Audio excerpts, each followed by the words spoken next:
अस्सलामुअलैकुम, welcome to our channel MBH learning empire. जैसे कि पिछली वीडियो में हम लोगों ने सीखा था माइक्रोसॉफ्ट वर्ड के तमाम इस्तिलाहात जो हमारे इब्तदाई बुनियादी जब कभी हम किसी माइक्रोसॉफ्ट ऑफिस के वर्जन पर काम करते हैं तो हमारे लिए जानना ज़रूरी होते हैं। तो पिछली वीडियो में हम लोगों ने होम टैब के कुछ फंक्शंस को सीख लिया था, तो आज जो है उसी होम टैब के मज़ीद फंक्शंस जो हैं उनको कंटिन्यू करेंगे। तो सबसे पहले हम पिछली वीडियो में बात कर चुके थे कि जब हमें कोई डमी पैराग्राफ चाहिए होता है तो हम उसके लिए क्या इस्तिलाह इस्तेमाल करते हैं, और ये बात भी हमको मालूम है कि जितने भी माइक्रोसॉफ्ट के फंक्शंस हैं उन सब को टेक्स्ट के ऊपर अप्लाई करना पड़ता है। और टेक्स्ट लाने के लिए अगर हमारे पास उसी वक्त कोई बुक मौजूद नहीं है, कोई हमारे पास कोई ऐसी चीज़ मौजूद नहीं है जिससे देख के हम टेक्स्ट उतार सकें, तो हमारे पास ये ऑप्शन होता है कि हम == दबाते हैं और RAND लिख के ब्रैकेट ओपन करके क्लोज करते हैं, तो हमारे पास एक डमी पैराग्राफ आ जाता है। तो जनाब ये हमारे पास डमी पैराग्राफ आ गया। तो आज हमें जो है होम टैब के कुछ आगे के फंक्शंस पढ़ने हैं। सबसे पहले हमारे पास एक फंक्शन है, ये फंक्शन हमारा कहलाता है बुलेट का फंक्शन। बुलेट के फंक्शन का मकसद ये होता है कि हम लोग अक्सर देखते हैं कि हमारे पास जो MCQs होते हैं, यानी किसी चीज़ को किसी पॉइंट से डोनेट करना, किसी चीज़ को ये दिखाना कि ये एक अलग स्टेटमेंट है और ये एक अलग स्टेटमेंट है और ये एक अलग स्टेटमेंट है। और जैसे किसी चीज़ के सामने नंबर्स का लगा देना या किसी डॉट का लगा देना, ये कहलाता है बुलेट लगाना। मतलब कि ये एक स्टेटमेंट है, इस स्टेटमेंट के इतने टाइप्स हैं, जिसका हमारे पास एक एग्जांपल है बुलेट की। मिसाल के तौर पे हम कंप्यूटर हार्डवेयर की बात करते हैं। मैंने लिखा HAR, कंप्यूटर हार्डवेयर की मैंने बात की। अब जब कंप्यूटर हार्डवेयर की मैं बात करता हूँ तो हार्डवेयर पे हमारे पास क्या क्या मौजूद है। हार्डवेयर पे हमारे पास मौजूद है माउस। मैंने माउस लिखा, देखिए जैसे ही मैंने बुलेट के ऑप्शन पे क्लिक किया तो देखिए ये हार्डवेयर ऊपर आ गया हेडिंग, और हार्डवेयर के अब जितने टाइप्स हैं, हार्डवेयर की जितनी चीज़ें हैं वो सारी इसके नीचे आना शुरू हो जाएंगी। जैसे ही मैं एंटर करूँगा यहाँ पे एक और बुलेट आ जाएगी। एक और बुलेट में मैं यहाँ पे लिख दूँ कीबोर्ड। इसी तरह मैं दोबारा एंटर करूंगा तो एक और बुलेट आ जाएगी। इसके अंदर मैं लिख सकता हूँ स्क्रीन। तो बुलेट का काम ये होता है। अब बुलेट के मल्टीपल किस्म की टाइप्स होती हैं। जैसे मिसाल के तौर पे कोई इंसान डॉट लगा ले, कोई चाहे तो बुलेट ये वाली लगा ले, कोई चाहे तो ये बुलेट लगा ले, कोई ये लगा ले, कोई ये लगा ले, यानी हमारे ऊपर बात होती है। मिसाल के तौर पे मैं लिखूँ MS ऑफिस, और कोई चाहे तो नंबर लगा ले। MS ऑफिस में लिखूँ, अब MS ऑफिस के जितनी टाइप्स हैं, मिसाल के तौर पे हार्डवेयर की जगह मैंने क्या लिख दिया, हार्डवेयर की जगह मैंने लिख दिया MS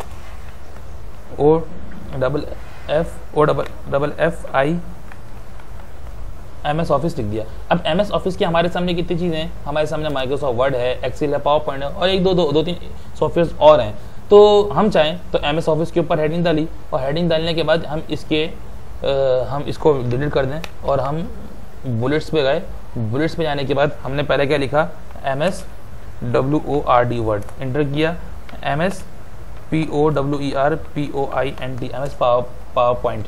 तो पावर पॉइंट के हमारे पास कुछ वेट जी। इसके अलावा हमारे पास MS EXCEL MS एक्सेल हो गया। तो ये जो है बुलेट्स जो हैं वो किसी एक स्टेटमेंट के टाइप्स को या एक स्टेटमेंट्स के ऑप्शंस को जाहिर करने के लिए होती हैं, जिसके अंदर मल्टीपल स्टाइल्स होते हैं। आप चाहें तो इसमें नंबर्स भी लगा सकते हैं, ये लगा सकते हैं, ये सारी बुलेट्स की स्टाइल है। इसके बाद हमारे पास ऑप्शन आता है बुलेट्स में ही एक ये वाला ऑप्शन। इस ऑप्शन में क्या होता है, देखिए बुलेट का जो ये ऑप्शन है मल्टी लेवल लिस्ट के अंदर ये होता है कि एक ऑप्शन होता है और उस ऑप्शन के भी मुख्तलिफ ऑप्शंस होते हैं।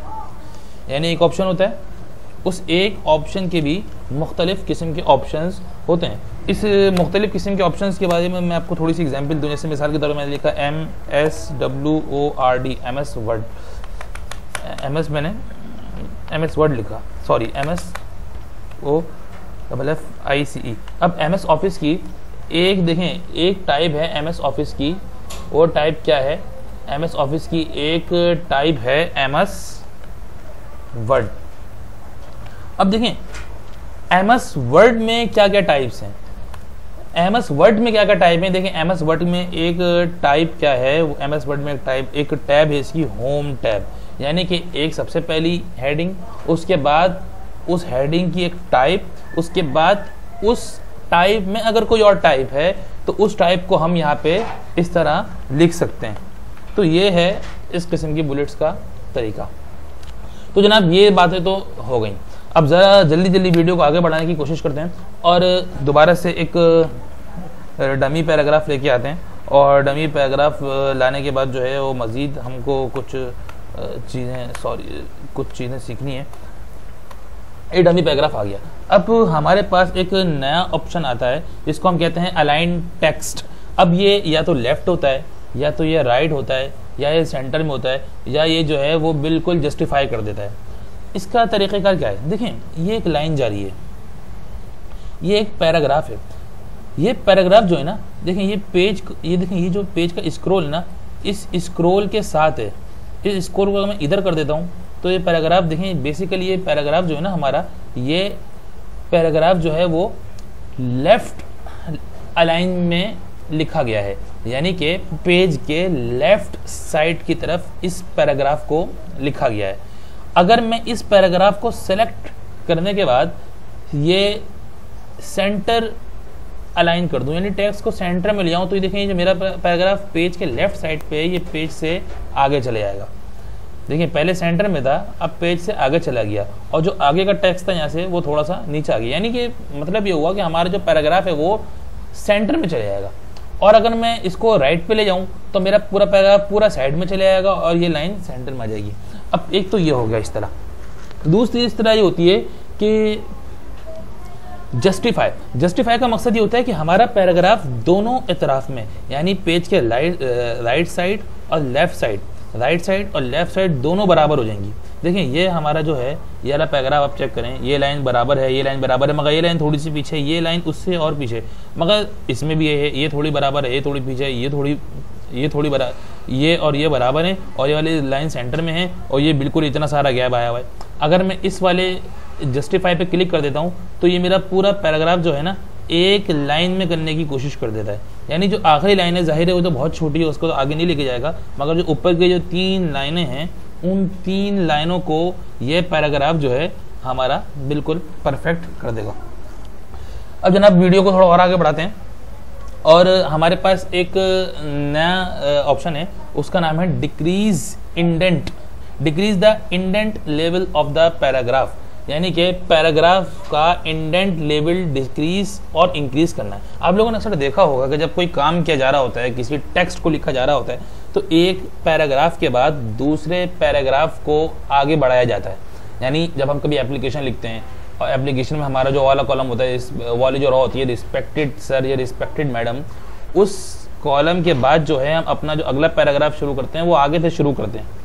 या अक्सर कभी हम उर्दू में या इंग्लिश में जो पैराग्राफ्स देखते हैं, उस पैराग्राफ्स में क्या होता है कि पहला पैराग्राफ हमारा ऊपर बिल्कुल परफेक्ट लिखा होता है और अगला पैराग्राफ जो है थोड़ा नीचे लिखा होता है। यानी जो जहाँ से आखिरी लफ्ज़ खत्म हो रहा है उस आखिरी लफ्ज़ से हमारा पैराग्राफ शुरू हो रहा होता है। यानी अब मैं आपको इसकी एग्जाम्पल करके दिखाता हूँ। ये पहला पैराग्राफ, ये दूसरा पैराग्राफ। अब मैं चाहता हूँ कि दूसरा पैराग्राफ जहाँ से खत्म हो रहा है वहाँ से शुरू हो, तो मैंने इस दूसरे पैराग्राफ को सेलेक्ट किया और इसको मैंने यहाँ पे, ये देखें हमारा जो है इंक्रीज इंडेंट, यानी इंक्रीज मतलब आगे बढ़ा दिया, तो देखें थोड़ा सा आगे हो गया। चाहूँ तो और आगे बढ़ा दूँ, और आगे बढ़ा दूँ, और आगे बढ़ा दूँ।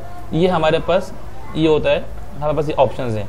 उसके बाद इसी तरह डिक्रीज इंडेंट का मकसद ये हुआ कि आप ऊपर वाले पैराग्राफ को या इसी पैराग्राफ को वापस पीछे लेके जा सकते हैं। यानी हमारे पैराग्राफ्स की खूबसूरती के लिए हमारे पास जो है ये ऑप्शन होता है, ये दोनों ऑप्शंस होते हैं। इसके बाद देखें एक पैराग्राफ है line and paragraph spacing. Spacing का मतलब होता है फासला देना।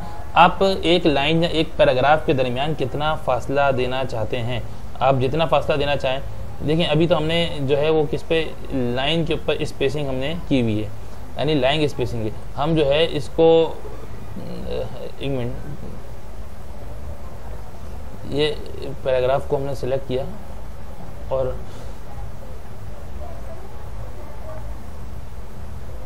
ऐड स्पेस बिफोर, देखिए हमें एक पैराग्राफ के अंदर जो है वो ज़्यादा स्पेस दे दिया है और बाकी दूसरे पैराग्राफ में जो है वो स्पेस जो है वो कम है।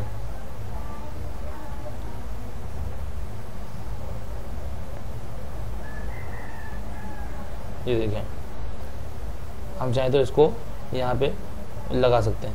अब हम अगर हमको रिमूव करना है कोई स्पेस तो हम पैराग्राफ से स्पेस को रिमूव भी कर सकते हैं। तो हम इसको 1.5 पर कर देते हैं ताकि हमारा पहला पैराग्राफ जो है वो उसकी जो लाइंस हैं उनके अंदर इतना स्पेस आ जाए। और इसके बाद जो है हमारा अगला ऑप्शन जो होता है वो सॉर्ट होता है। सॉर्ट को हम थोड़ी देर के बाद पढ़ते हैं क्योंकि सॉर्ट जो है वो इस पैराग्राफ से मुताल्लिक नहीं है। इसके अलावा हमारे पास ये जो कलर स्कीम है, कलर स्कीम जो पूरा पैराग्राफ को कलर करने का है। आप मल्टीपल कलर्स मुख्तलिफ पैराग्राफ को मल्टीपल कलर मुख्तलिफ पैराग्राफ को आप कर सकते हैं। ये दोबारा मैं इसको लिया और इसके ऊपर मैं ये शेड दे दूँ। उसके बाद मैं अगले पैराग्राफ के ऊपर सेलेक्ट किया, उसको मैं ये शेड दे दूँ। ये बिल्कुल हमारे इख्तियार में होता है कि हम एक पैराग्राफ को मल्टीपल किस्म के जो हैं वो शेड्स दे सकते हैं। उसके बाद जो है वो हमारे पास आता है ऑप्शन बॉर्डर का। बॉर्डर जो होता है वो हमारे जो टेक्स्ट है, टेक्स्ट को बॉर्डर में करने के लिए होता है। एक मिनट में इसको देखिए, अगर हमें पूरा पैराग्राफ चाह रहा हूँ, पूरा पैराग्राफ जो है मेरा बॉर्डर में आ जाए। देखिए मैं पूरे पैराग्राफ को बॉर्डर में इस तरह लेके आ सकता हूँ। देखिए 3 पैराग्राफ थे, तीनों के 3 पैराग्राफ मल्टीपल बॉर्डर्स में आ गए। अगर ये कोई टेबल होता है तो ये पूरा का पूरा टेबल में भी आ जाता। अगर मैं चाहता हूँ कि मल्टीपल बॉर्डर्स में ना आए, इस तरह बॉर्डर में आए, आउटलाइन बॉर्डर्स बन जाए, तो इस तरह बॉर्डर बन सकता है। मतलब ये है कि ये हमारे पैराग्राफ को बॉर्डर्स में लाने के लिए ये एक इस्तिलाह है। इसके बाद हमारे पास एक ऑप्शन आता है, वो ऑप्शन होता है शो हाइट। एक्चुअली ये जो है ना एक मार्क होता है जो हमारे फॉर्मेटिंग सिंबल होता है जो ये बताने की कोशिश करता है कि आपकी लाइन कहाँ पे ख़त्म हो रही है। यानी कि हमारे पास लाइन का ये पैराग्राफ जो है सिंबल लगाता है। जैसे मिसाल के तौर पे ये मैंने इसको अटैच किया, देखें जहाँ अब ये कहीं और जो है ना सिंबल नहीं लगाएगा। देखें कहीं और मैं कहीं क्लिक करने की कोशिश करूँगा तो ये जो है ना सिंबल नहीं लगाएगा। जहाँ पे हमारी लाइन ख़त्म हुई है, यानी इसका मकसद ये है, इस सिंबल का मकसद ये होता है कि इस जगह पर हमारी लाइन जो है ये एंड हो रही है। अब अगर मुझे कहीं और मुझे मज़ीद कुछ लिखना है तो मज़ीद कुछ लिखने के लिए मुझे इसी के पीछे से शुरू करना पड़ेगा। मतलब ये हमारा एक ऐसा सिंबल है जिस जगह लाइन हमारी एंड हो रही होती है, जिससे हमें अंदाज़ा होता है कि यहाँ हमारी लाइन जो है वो एंड हो गई। अब जनाब आते हैं एक नए ऑप्शन के ऊपर। और नया ऑप्शन हमारे पास क्या है, वो ऑप्शन है हमारे पास सॉर्ट का। इस सॉर्ट का मकसद क्या होता है? देखिए सॉर्ट जो है ना, सॉर्ट कहते हैं बेसिकली किसी चीज़ को छांटने के लिए। अब जनाब हमारे पास कोई मल्टीपल नेम्स हों और हम उनको चाहते हैं अपने हिसाब से सेलेक्टेड टेक्स्ट को या न्यूमेरिकल को अपने हिसाब से काउंट में लाने के लिए, या नंबर्स या असेंडिंग या डिसेंडिंग ऑर्डर्स में लाने के लिए, तो उसके लिए ये ऑप्शन इस्तेमाल होता है। देखिए एक नाम लिख रहा हूँ ABDULLAH अब्दुल्ला। अगला नाम लिख रहा हूँ कासिम। उसके बाद अगला नाम लिख रहा हूँ बाबर। उसके बाद अगला नाम मैं लिख रहा हूँ इम्तियाज़। उसके अगला नाम लिख रहा हूँ मरियम। अगला नाम लिख रहा हूँ दानिया। ये मैंने कुछ मल्टीपल नेम जो है ना मैंने ये दे दिए। अब सॉर्टिंग का मकसद क्या होता है? अभी आप लोग देखें कि आप लोगों को सॉर्टिंग का मकसद खुद समझ में आ जाएगा। मैंने इसको सेलेक्ट किया और मैं सॉर्ट के ऊपर आया। अब सॉर्ट जो है ना ये बताता है कि आपको अपना जो टेक्स्ट है उस टेक्स्ट को आपको किस तरह लेके जाना है। देखिए मैंने मल्टीपल से नेम्स लिखे, मैंने ऑर्डर्स पे क्लिक किया, ओके किया। अब मैं चाहूँ तो इसको मैं असेंडिंग पे कर दूँ या डिसेंडिंग पे कर दूँ। नंबर इसमें है नहीं। अगर इसमें डेट होती तो इसमें डेट का भी ऑप्शन मौजूद होता है, मगर मैंने इसमें डेट डाली नहीं, सिर्फ टेक्स्ट है और मैं इसको असेंडिंग में करना चाहता हूँ। देखिए अब मैंने ओपन किया तो हमारे जो अल्फ़ाबेट के हिसाब से हमारे पास जितने नाम थे वो सारे आ गए। पहला नाम अब्दुल्ला था, ए से शुरू होता था। बाबर था, बी से शुरू होता था। दानियाल था, डी से शुरू होता था। इम्तियाज़ था, आई से शुरू हुआ। यानी कि अगर मैं ABCDEFG नंबर्स को मिक्स के हिंसों से स्टार्ट नेम लिखता, मगर वो मिक्स करके लिखता, तो हमारे पास ये जो था ये तमाम लिस्ट को हमें तरतीब से बना के दे देता। तो इसका मकसद ये होता है, अगर इसमें आपके पास डबल नाम लिखे हैं, पहला और दूसरा नाम, उसमें भी यहाँ पे ऑप्शन मौजूद हैं। आप चाहें तो उनको भी सेलेक्ट करके लिख सकते हैं। अगर ये आपको समझ में ना आए ये बात तो आप जो है मुझे जो है कमेंट सेक्शन में मुझसे पूछ लीजिएगा। इंशाल्लाह कमेंट में मैं आपको ये तमाम बातों को बता दूंगा। तो अभी यहाँ पे वीडियो एंड हुई है। अगर आप लोगों को वीडियो पसंद आई है तो लाइक कीजिएगा, सब्सक्राइब कीजिएगा, शेयर कीजिएगा। कोई चीज़ ऐसी हो जो समझ में ना आ रही हो तो पूछ लीजिएगा। इंशाल्लाह कमेंट आपका हमारे लिए मुसर्रत का बाइस होगा, खुशी का बाइस होगा। आपके कमेंट का हम इंशाल्लाह हर कमेंट का जवाब देंगे अगर कुछ समझ में ना आए। इंशाल्लाह बाकी हेडिंग्स को अगली वीडियो में कवर करने की कोशिश कीजिए। अल्लाह हाफिज़, अपना ख्याल रखिएगा। अस्सलामु अलैकुम।